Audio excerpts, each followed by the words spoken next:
윤석열 대통령 측은 정치인 체포 지시를 받았다고 한 또 다른 증인, 홍장원 전 국정원 1차장의 증언을 흔들기 위해 그 상관인 조태용 국정원장을 증인으로 불러냈습니다. 조 원장은 홍 전 차장의 말을 신뢰하기 어렵다고 했는데 그의 증언을 점검하기 위해 재판관이 직접 약 30분간 송곳 질문을 이어갔습니다. 오원석 기자입니다. 윤석열 대통령 측 대리인단은 홍 전 차장이 여인형 전 방첩사령관으로부터 듣고 받아 적은 메모의 신빙성을 문제 삼았습니다. 그런데 14명인지 16명인지 명확하지 않다라고 진술을 했는데 증인은 그런 사실관계에 대해서 확인해 보셨나요? 11시 6분이면 홍장원 차장은 거기가 아니고 그 청사에 있는 본인 사무실에 있었습니다. 홍장원 메모가 한계가 아니라고도 했습니다. 세 번째 메모, 즉 12월 4일 오후에 늦은 오후에 보좌관이 기억을 더듬어 새로 써준 메모가 이 메모인데 결국 메모가 4가지가 있는 셈입니다. 처음엔 홍 전 차장이 직접 메모를 썼지만 보좌관에게 다시 쓰도록 시키는 과정에서 각기 다른 버전의 메모가 만들어졌다는 겁니다. 그러나 국회 측 신문이 시작되자 조 원장은 우원식, 이재명, 한동훈 등 메모 속의 체포 대상자가 14명이었다는 점은 인정했습니다. 두 번째 버전, 네. 거기에는 몇 명을 적었는지 기억나십니까? 제 기억엔 14명으로 생각되는데 홍 전 차장 보좌관이 기억에 의존해 메모를 다시 쓰면서 직책이나 이름만 쓴 경우가 있을 뿐 체포 대상자 명단은 사실이라는 겁니다. 헌법재판관들도 홍장원 메모에 관한 질문을 퍼부었습니다. 조 원장은 홍 전 차장이 자신에게 오늘 밤 이재명을 잡으러 다닐 것 같다고 말했지만 내일 얘기하자고 답했다고 증언했습니다. 내일 아침 회의 때 다 우리 국정원이 하게 되어 있는 일을 의논을 하는 거로 하자. 뭐 더 할 얘기가 있으면은 그때 가서 하라고. 그러자 헌법재판관은 이해할 수 없다는 취지로 되물었습니다. 그 이재명, 한동훈 잡으러 다닐 것 같습니다라고 얘기했다는 거거든요. 그렇게 한가하게 증인에게 얘기했을 것 같지가 않아서. 국회 주요 인사가 체포 대상자로 거론된 긴박한 상황에서 내일 얘기하자는 조 원장의 대답을 납득할 수 없다는 취지입니다. JTBC 오원석입니다. 윤석열 대통령도 직접 나서서 홍장원 전 차장의 증언을 흔들려고 홍 전 차장이 그날 밤 술에 취해 있었다고 주장했습니다. 그런데 그렇게 술에 취한 사람에게 2시간 뒤에 자신이 또 격려 전화를 걸었다고 했습니다. 또 스스로는 기억이 정확한 사람이라면서도 조태용 원장의 일정을 헷갈려서 미국에 있는 줄 알았다며 앞뒤가 맞지 않는 주장을 펼쳤습니다. 윤세민아 기자입니다.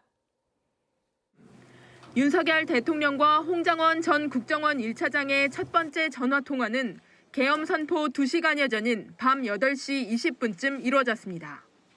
윤 대통령은 이때 홍 전 차장이 술을 마신 상태였다고 했습니다. 제가 전화를 딱 받아보니까 홍장원 1차장 목소리가 저도 반주를 즐기는 편이기 때문에 딱 제가 보니까 벌써 술을 마셨어요.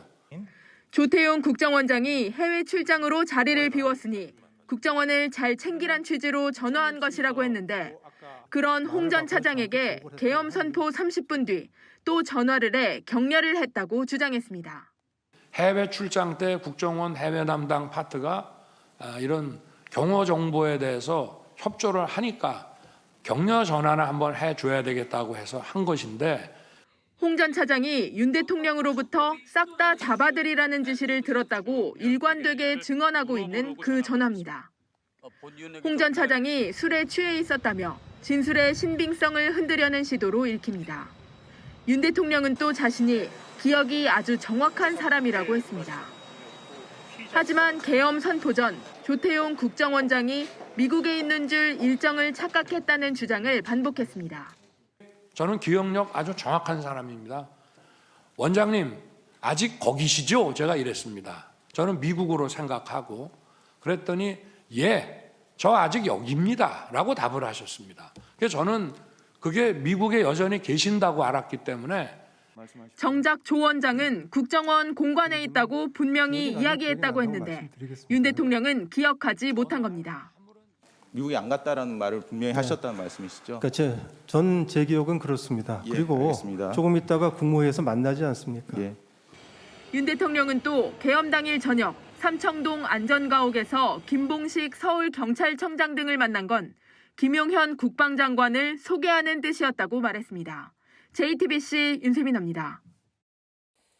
그런가 하면 김건희 여사가 비상계엄 전날 조태용 국정원장에게 문자 메시지를 보낸 사실이 새롭게 확인되기도 했습니다.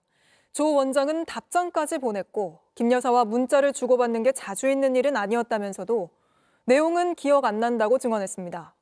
김 여사가 비상계엄을 미리 알고 있던 건 아닌지, 김 여사 특검법이 비상계엄 선포 배경이란 의혹이 제기되고 있는 만큼 확인이 필요하다는 지적이 나옵니다. 이 내용은 심가은 기자입니다. 김건희 여사와 조태용 국정원장 간의 문자 메시지는 경찰이 확보한 통화 내역에서 확인됐습니다. 윤 대통령이 비상계엄을 선포하기 전날인 지난해 12월 2일 김 여사가 먼저 2차례 문자 메시지를 보낸 겁니다. 조 원장은 다음 날 답장을 한 걸로 나타났습니다. 탄핵 심판에 나온 조 원장도 사실을 인정했습니다. 국정원장이 영부인하고 왜 문자 주고받습니까? 자주 있는 일은 아니었습니다. 답장을 한 데다 김 여사와 문자가 자주 있는 일이 아니라면서도 그 내용은 기억나지 않는다고 말했습니다. 그건 무슨 내용인지 기억나십니까?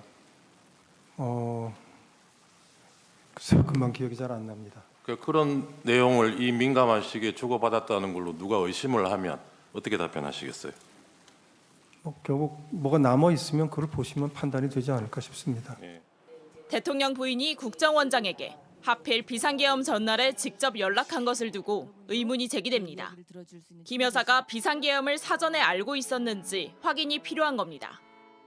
더욱이 윤 대통령이 김 여사를 지키기 위해 비상계엄을 선포한 것이 아니냐는 의혹까지 제기된 상태입니다.